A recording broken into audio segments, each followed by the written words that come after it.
Welcome back to the channel, guys. I am your host, Zach, and today we are looking at my 24 to 48 hour go bag. Just building out a small kit for certain scenarios.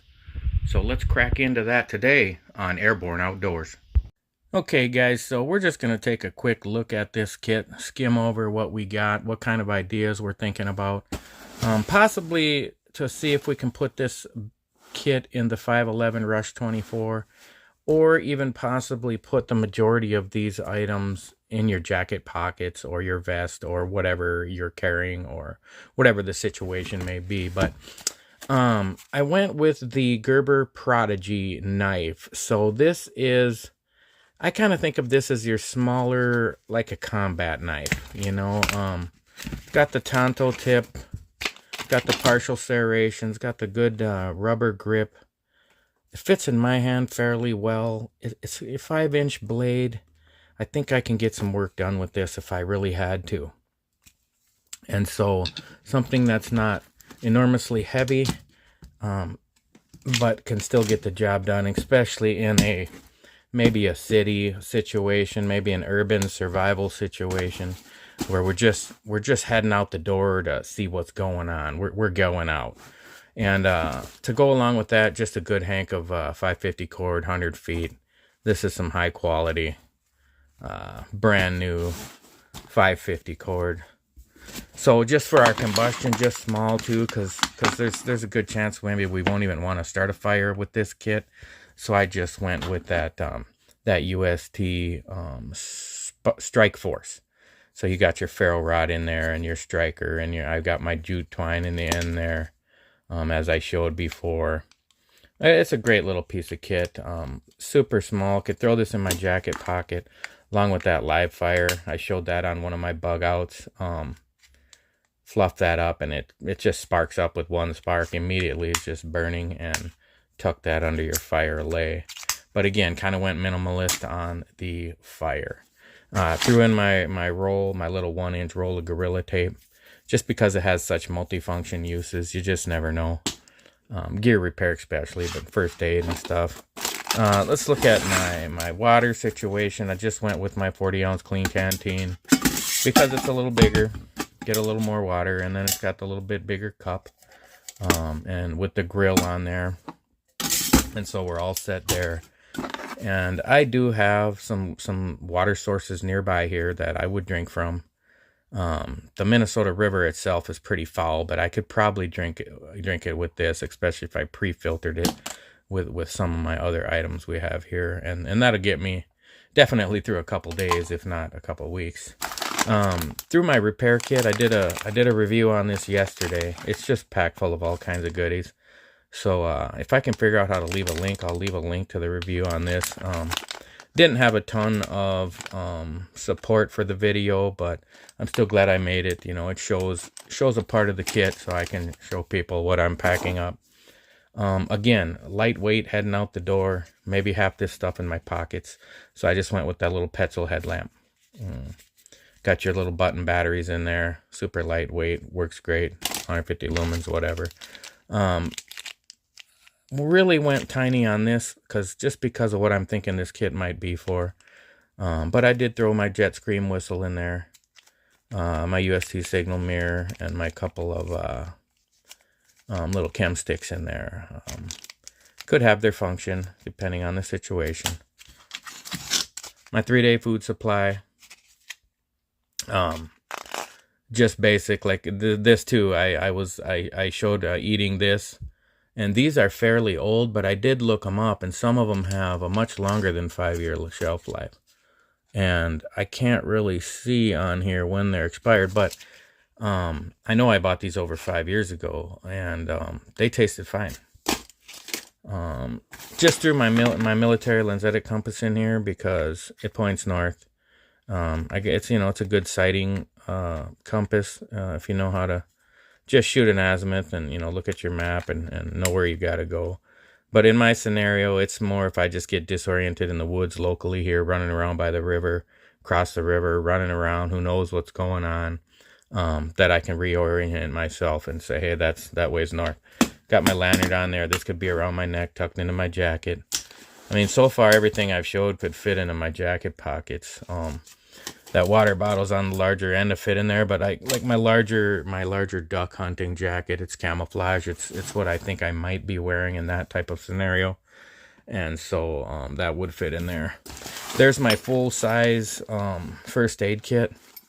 Doesn't have everything in it, you know, but it is fairly complete. Maybe I'll just open it up here quick and just show it is loaded out.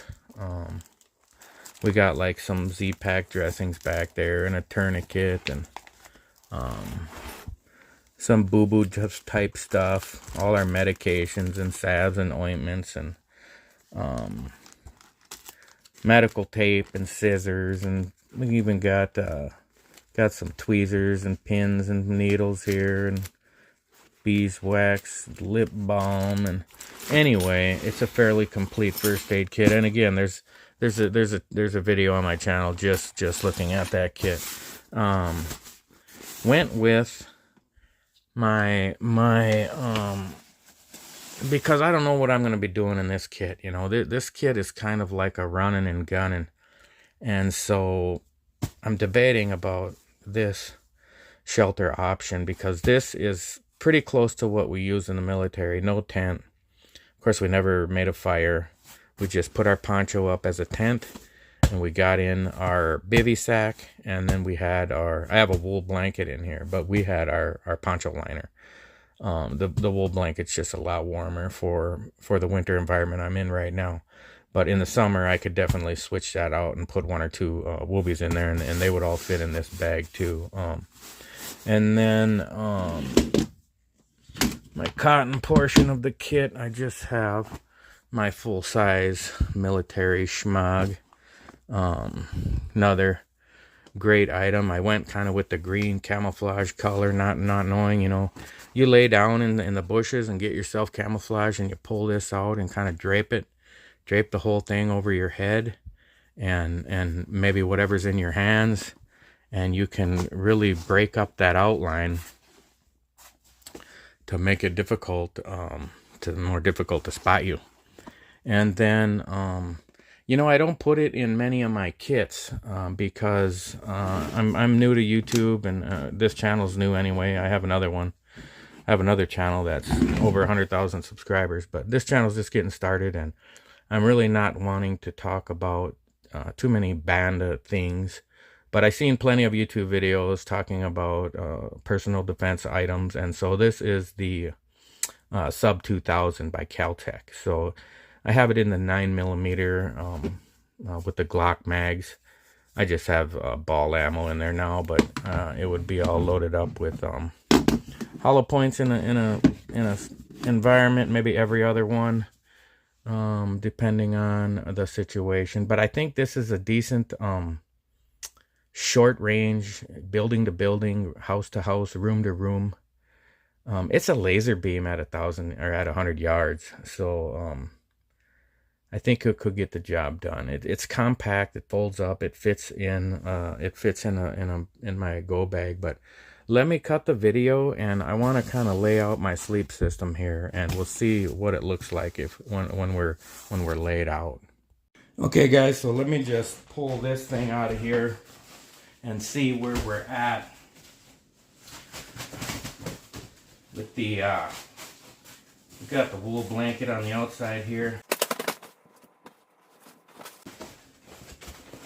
And that's not the highest end wool blanket. That's just one of your typical military surplus. Cheaper end wool blanket. And then we have the bivy sack from the military 3-piece sleep system. And so I think between those two, you set your poncho up. You have this laid out. And I think you could be plenty toasty warm there. Well, let's get in it.